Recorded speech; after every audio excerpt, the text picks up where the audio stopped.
আমরা অন্তর্বর্তীকালীন সরকারের দৃষ্টি আকর্ষণ করে বলতে চাই, ধর্মীয় উগ্রবাদীদের অপতৎপরতা এবং চরমপন্থা নিয়ন্ত্রণে ব্যর্থতার পরিচয় দিলে উগ্রবাদী জনগোষ্ঠী এবং পরাজিত ফ্যাসিবাদী অপশক্তি দেশে পুনরায় গণতন্ত্রের কবর রচনা করবে। অপরদিকে গণতান্ত্রিক বিশ্বে ইমেজ সংকটে পড়তে পারে বাংলাদেশ। দেশের অসাম্প্রদায়িক গণতান্ত্রিক চরিত্র সমুন্নত রাখতে চরমপন্থা এবং ধর্মীয় উগ্রবাদী অপশক্তিকে প্রতিহত করার পাশাপাশি গণহত্যাকারী পলাতক মাফিয়া চক্রকে যে কোনো মূল্যে বিচারের সম্মুখীন করার মাধ্যমে বাংলাদেশে গণতান্ত্রিক বিধি ব্যবস্থা শক্তিশালী করাই হবে বিএনপি সহ গণতন্ত্রের পক্ষের শক্তি আগামী দিনের রাজনৈতিক বন্দোবস্ত। শুধুমাত্র একটি জাতীয় নির্বাচন অনুষ্ঠানের জন্যই মাফিয়া সরকারের পতন ঘটে না, এই কথা যেমন সত্য, তার চেয়েও আরো চরম সত্য হয়তো নির্বাচন একটি সুষ্ঠু নিরপেক্ষ নির্বাচন না করার জন্যই কিন্তু মাফিয়া সরকারের নির্মম পতন হয়েছিল। সুতরাং একটি নির্বাচনকে শুধুমাত্র কোন একটি রাজনৈতিক দলের ক্ষমতায় যাওয়া না যাওয়ার বিষয় হিসেবে বিবেচনা করার অবকাশ নেই। প্রতিটি জাতীয় নির্বাচনে জনগণ যার যার পছন্দের প্রার্থীকে ভোট দিয়ে নির্বাচিত করার সুযোগ পাবে। নির্বাচিত জনপ্রতিনিধিদের দ্বারা জনপ্রতিনিধিত্বশীল সংসদ এবং সরকার গঠিত করার সুযোগ তৈরি হয়। সর্বোপরি প্রতিটি সফল ও কার্যকর নির্বাচনের মাধ্যমে রাষ্ট্র ও সরকারের সঙ্গে নাগরিকদের গণতান্ত্রিক অধিকারের চুক্তি নবায়িত হয়। রাষ্ট্রের সঙ্গে জনগণের মালিকানার সম্পর্ক গভীরতর হয়।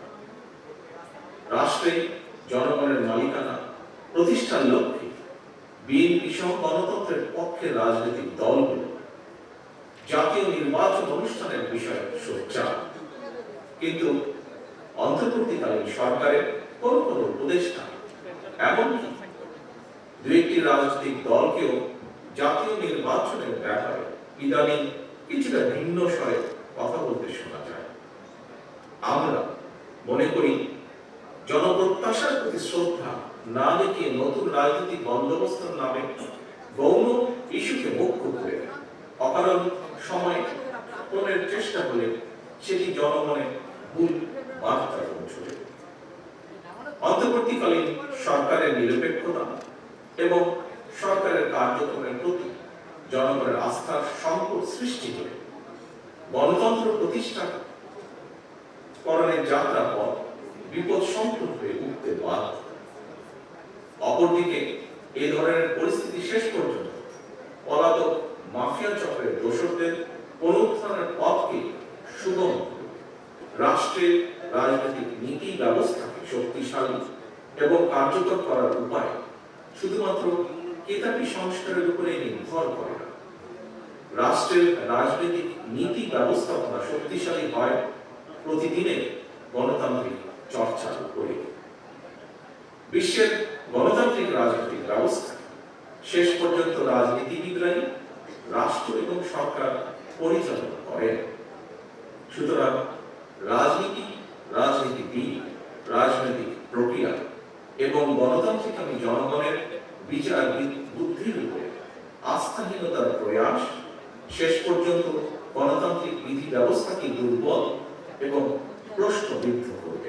১.৫ দশক ধরে রাজনৈতিকভাবে ক্ষমতাহীন জনগণ এবার নিজেদের ভোটের অধিকার প্রয়োগের মাধ্যমে সরকার প্রতিষ্ঠা করে নিজেদের অধিকার বুঝে নিতে প্রস্তুত।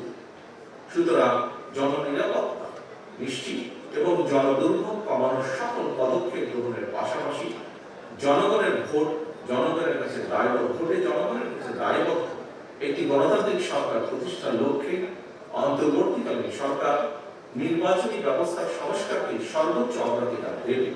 এটি গণতান্ত্রিক জনগণের প্রত্যাশা।